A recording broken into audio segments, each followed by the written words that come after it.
Very different here to other areas of China. This scenery is insane. It's a completely different side of China, one of the country's poorest provinces, yet also one of its most diverse. Shapes that feel more like Southeast Asia than the China you might imagine. By waking up to a magical sunrise in one of the most unique places we've ever seen. The Yuyang rice terraces, perfectly golden in the early September sun.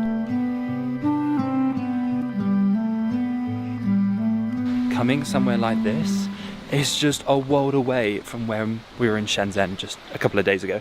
It's such a different side of China that I feel like we've been some rural places, but not quite as crazy as Yeah, this. nothing like this. Watch out for the cow poo. Buffalo poo. So up here is something you definitely won't find in Shenzhen, and that is buffaloes walking up the road. Look at this. Couldn't be more different from the crazy mega city. Yeah, these people are stuck. Look what they're going to do. Head on head with 4-5 buffalo. It's the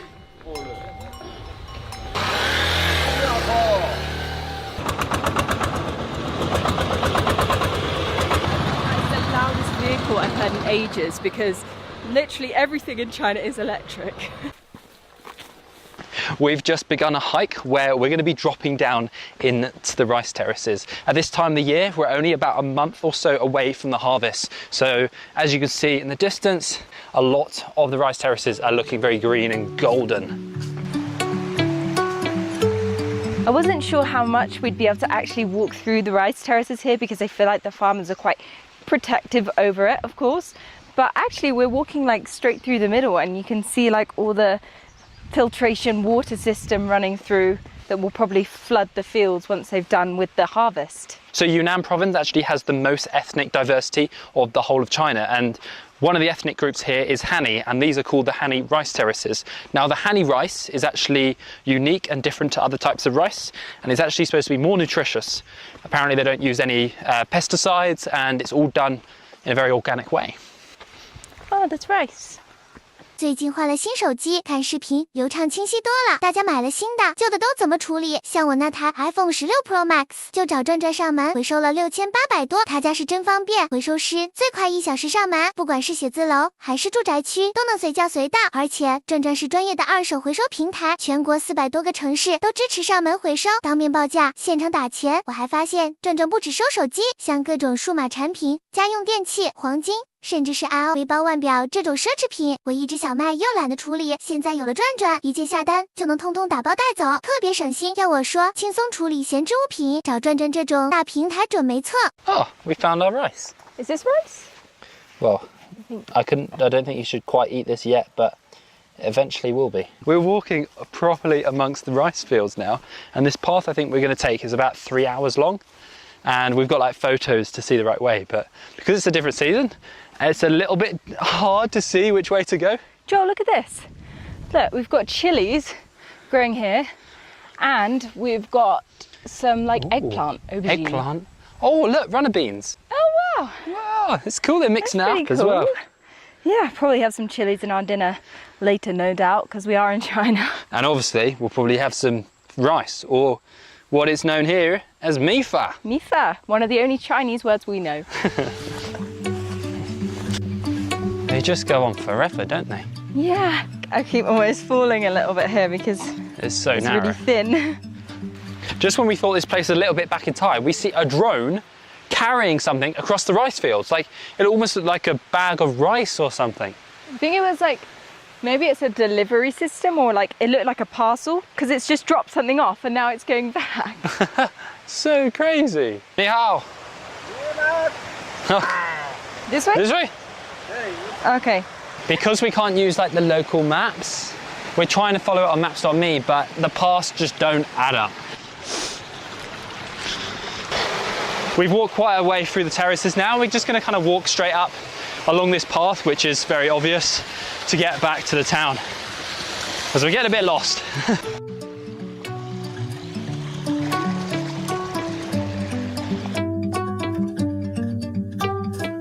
We've just had a shower and cleaned up after that hike, and now we want to show you the room because this place is definitely worth staying in. Here we are. We are staying at Jackie's guest house, and Jackie is the owner, and he actually speaks like almost perfect English, which is great for us because this place is confusing. But also, this room is amazing, and we've got a great view over the rice terraces and of the beautiful town around. And if you look down here, you can just see one of the locals on top of the traditional Hani thatched roofs. I saw him put out the corn earlier today to dry, and now he's like collecting it. I feel like today we've been looking for like the best view of these rice terraces, and honestly, the view from our rooftop here at the hotel is probably my favourite because you can see this beautiful town in front of it, and it's just so unique. These houses here are actually called mushroom houses, and they've got like these thatched roofs, almost like we used to have in the UK, and then brick walls. I actually really like these mushroom houses. I think they're really, really cool. I've not seen these before. I don't know why they're called mushrooms. Maybe have they got similar texture? They kind of look like a mushroom. A little bit. A little bit. Spanning over 40,000 hectares, these terraces have been carefully cultivated for more than 1,300 years. What makes them truly remarkable is the ingenious water management system the locals developed to keep the fields thriving, a system that's still in use today. After a couple of days exploring the rice terraces, we made a stop in Jianshui to explore its old town. We've just arrived in Jianshui, which is famous for having an ancient city, and that is exactly where we are right now. It was built in the 14th century, but I think it's been like redeveloped because it doesn't look super old in places, but it's very cool here. It looks in very good condition for something that's 14th century. No, thank you. Pomegranate, it's okay. Okay. I don't know what you're saying.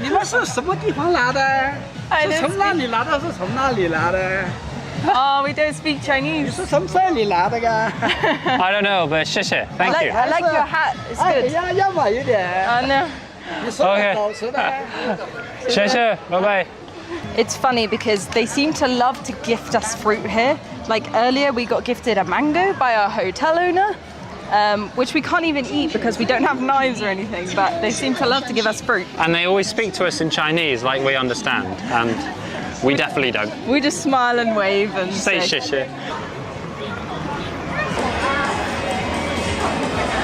I've seen quite a few people playing these different checker games, but it's all in Chinese and like Chinese characters on them. So I've no idea what it is, but it's so interesting. They seem so engrossed and everyone comes and watches them, don't they? I also just saw the weirdest thing. I think a little girl needed to pee, so the granddad just kind of picked her up, put her over the drain to pee in the drain. Maybe find a toilet. Very different here to other areas of China. So behind me here is the Chaoyang Tower, and apparently it looks like the one in Tiananmen Square. It's a very similar archway, but it's obviously a lot smaller than the one there because Tiananmen Square is absolutely huge. It does look cool, doesn't it? I wonder what it says there. You can go up there. I've seen people waving to us from the top. Really? Should we try and go up? Up there? In there? Okay. 谢谢. Whoa. That was so interesting. So that guy had like a makeshift bong, which he made out of a plastic bottle, and then he was smoking. I guess it was tobacco. I honestly don't know much about smoking and all that stuff. Try and get up here then. Can we get up through these gates? 你好. 你好. 230. 30, okay. So it's 15 each. Oh, you found an ancient bell you want to push. Can't see an obvious sign saying no, which I feel like they usually have in China. So we'll just give it. Ooh. Whoa. I've just translated the Chinese information, and apparently this was made in the 14th century as well, and when it's hit hard, it can be heard around the whole of this city.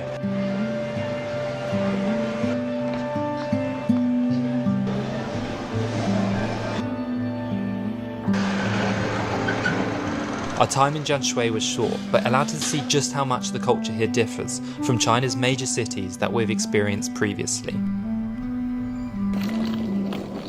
So we're jumping on the high-speed rail for I think about 6 hours today to get right up towards the north of this province. The high-speed rail took us all the way to Linjiang, one of the most popular tourist hotspots in the region. We have just walked up this hill and suddenly the sun's come out and it feels so much warmer. And I think we're going to have a view over this ancient city. I'm also starting to feel the altitude quite a bit as I'm walking up the stairs. It's like 2,400 metres. And because we come sea level, it feels quite a bit, doesn't it? It does. Together or?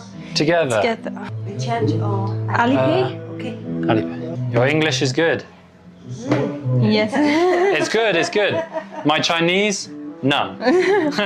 谢谢. 谢谢. 70 yuan, which is about £3.50 each, which is, it's not too bad to be fair. There are worse prices in China. Lion Hill Scenic Area. Tired. I thought you were about to hug a tree. I was, because I'm so tired from the lack of oxygen. Look at the views. This is so cool. Whoa. Wow. The rooftops are all like matching perfectly, Yeah. like grey.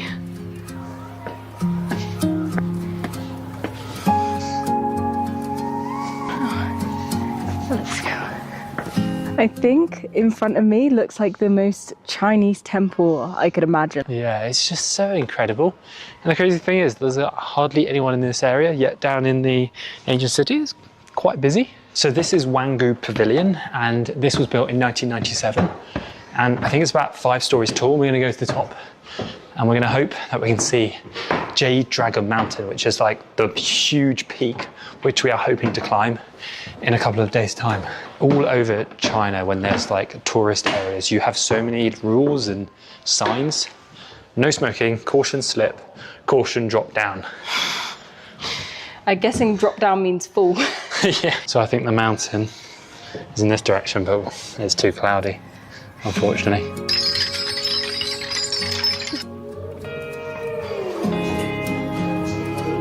Wow. 谢谢. That looks incredible. That looks so good.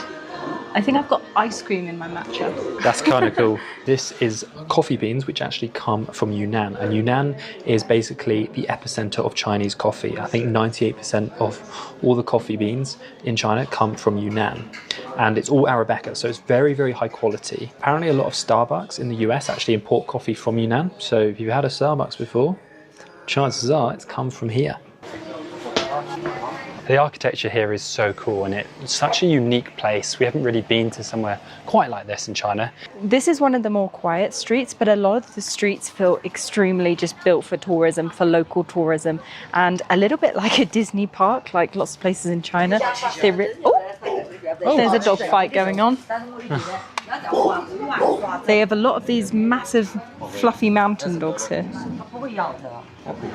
Linjiang feels like a place where history has been carefully preserved. Its cobblestone streets, wooden canals and traditional Naxi architecture makes it feel almost frozen in time. The next morning we took an early bus ride to the Tiger Leaping Gorge to experience what might be one of the most beautiful hikes in China. It's a lot of confusion here as to where we're going, and not many people speak English, so we're just sat in a new van. We're going to get there at some point. Hopefully.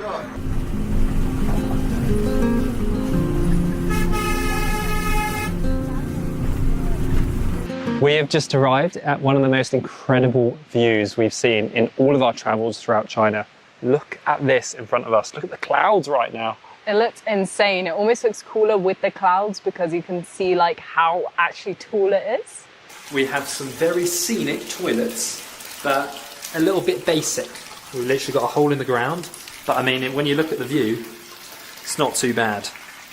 Just don't look at the toilet. Now we're going to be starting a hike all the way along the Tiger Leaping Gorge to like the bottom, where we'll be picked up later today. And this hike, this section of the hike is supposed to be one of the best in the whole area. And it's going to take about 2 hours to decline down the mountain, but these views in front of us, so crazy, isn't it? There's poop all over the floor, but I don't know what animal it's from. Must be from deers or something up there. I can't believe how big this village is. Like, there is so many guest houses, there's different restaurants and stuff. Found our first pizza oven in China. That is huge. That's not, can't just be for pizzas. No, I doubt it's actually a pizza oven because I don't think pizza's huge here. We haven't really seen any pizza in China. The only thing we have seen is durian pizza, which I definitely wouldn't be a fan of. Joel, okay, if you know me, you know I have a very big fear of spiders. And one thing I don't like about China is they have a lot of spiders. They've got these certain black and yellow ones. I don't know if you can see this whole area is crawling with them. There is.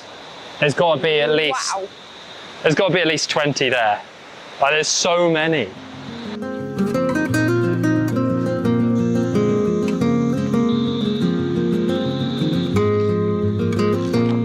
Coffee.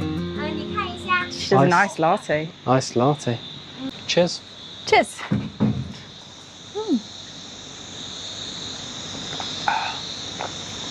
I didn't expect to have a iced coconut latte on top of this mountain. You can see the sun peeking in. Yeah, I might need my sunglasses soon. Cool. That was a nice little stop off. It's starting to get a bit warmer as well. I think we must be at a lower elevation, but our phones won't show us because our SIMs aren't from China, so. The clouds are starting to rise and like come off the mountains now, and we didn't actually realise how flipping tall these mountains are. Now, apparently, this is one of the deepest gorges in the world, and from the very peak to the base of the river is 3,800 metres at the tallest point, which is just mental, isn't it? It's crazy. That's like 3 times the tallest mountain in the UK. Oh, there's a little puppy. Okay, Tina's guest house, so we must be this way. Hello, mister. Hello. He's a cute little puppy, isn't he? Puppy. I'm not going to lie, I think both Joel and I expected this to be a bit more of a rural kind of nature hike. And there's actually quite a lot of buildings around and a lot of tourists. There's been quite a few almost tour groups. I've seen a guy in a full-on Gucci tracksuit. He doesn't really look like he's ready to hike, so it's not exactly what we expected. These views are actually insane. The reason this place is called Tiger Leaping Gorge is the story goes that at the narrowest point, which is like 25 meters across the river, a tiger was known to jump across it when he was trying to escape hunters. Unfortunately, there's not any tigers around this area anymore, but that's why it's called Tiger Leaping Gorge. You right over there? I'm just taking in the views. Good. Wow. Woo. Woo. Oh. This scenery is insane. I nearly fell down the mountain. Yeah, I don't know if you saw that. Don't do that. Ni hao. Ni hao. Ni hao. Ni hao ma. Ni hao ma. Oh, nice to meet you. Ni hao ma. We're now coming up to this waterfall. Hopefully we don't get too wet. But, oh wow, I've just seen more of the mountains are coming out now. Could be a bit slippy.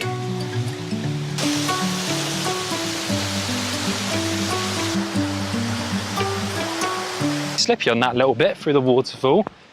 Crazy though, there's another waterfall down there, but you can't really see it. You can only see it from the drone.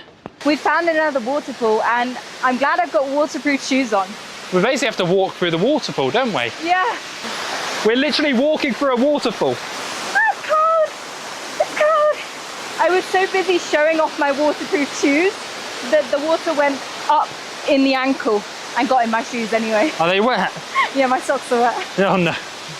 We've got a goat on the side. You scared of the goat? Yes. He's all right. Hey, goat. He probably just wants some food, doesn't he? Yeah. We've begun descending down the gorge now, and the sun's come out. It's actually getting quite hot, which is surprising because I thought we were at altitude. But I don't really know what altitude we're at because I think our phones rely on Google Maps, and obviously Google Maps doesn't work here, so it doesn't say what altitude we're at. Tina's guest house. More goats. Is that a baby goat? Aww.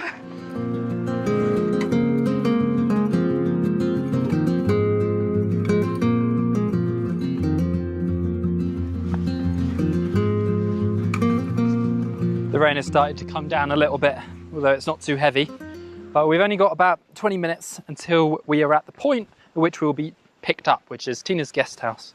And I'm not getting bored of these views. They're absolutely insane. We've arrived at Tina's guest house, which is our pickup location, in about an hour's time. So probably just gonna sit and chill. Maybe have some water or something. Yeah, I need some water. What a hike this is. I think if you're a bit more adventurous, I would definitely recommend doing the 2-day hike, and then you can stay up at the halfway house where we begun our hike today. I think I would definitely recommend doing that if you've got the time. We just don't have the time. Unfortunately not, but I think that is the best bit of the hike, and it honestly was beautiful. Yeah. And we really enjoyed it.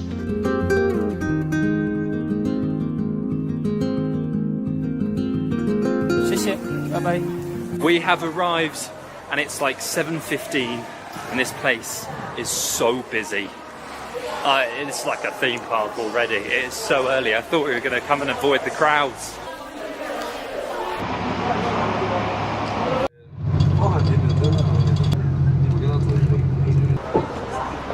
We have escaped the crowds and welcome to Jade Dragon Mountain. Now this area which we are in right now is called the Blue Moon Valley, and it's supposed to be a very beautiful part and hopefully not as busy, for now anyway. The funny thing is, Joel's like, oh, we're at Jade Dragon Mountain, and we actually have no idea which direction it's in because it's so cloudy that we can't see any mountains. And as you can probably see, it's raining.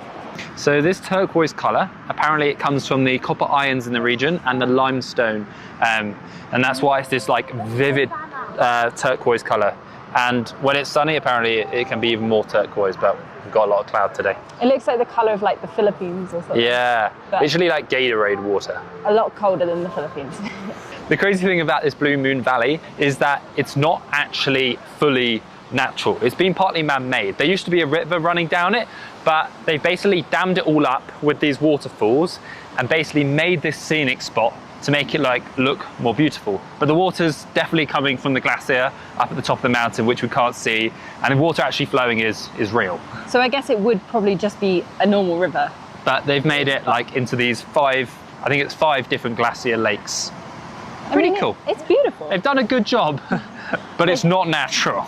They've just created their own tourist attraction, only in China. Yeah. You can actually see some of the trees in the water, and then I guess you can kind of see that they flooded the area to make these lakes so blue and aqua. It is amazing how the actual colour is so natural. It is, isn't it? It feels fake, doesn't it? I think the pool at the top has definitely got to be the most turquoise, maybe because it's really still here as well, but it looks like a milky blue. It's stunning, especially against like the dark green trees in the background. Pine forest? Not fern forest. We're not good with our tree names, clearly. No, definitely not. We have just got back to the tourist centre where we would go back and go to another one of the spots, Spruce Meadow, which isn't the most popular spot, but we just saw the queues and the waiting halls, and honestly we don't want to be sitting in the queues for what could be an hour or so. The other most popular one, the glacier, can be waiting hours of up to 3 hours, and we're not here in the nature to be waiting around for hours. I mean, I'd like to go up the mountain, but I don't want to wait 3 hours for a busy cable car to be surrounded by 10,000 other people. I think we're going to end our trip here very short because it's only like 10:30 a.m. and we're going to head back to the city now. Our time in Yunnan has shown us a completely different side of China. One of diverse cultures, breathtaking landscapes and traditions that have been preserved for centuries. It's a side of the country far removed from the fast-paced megacities, and one that gave us an experience we'll never forget. But while Yunnan might feel untouched by time, there's one thing that's changing fast: tourism. China's domestic tourism has exploded, with more than 5 billion trips made inside the country every year. And here in Yunnan, we could already see how quickly this hidden corner of China had been discovered, even though there's few foreign tourists about.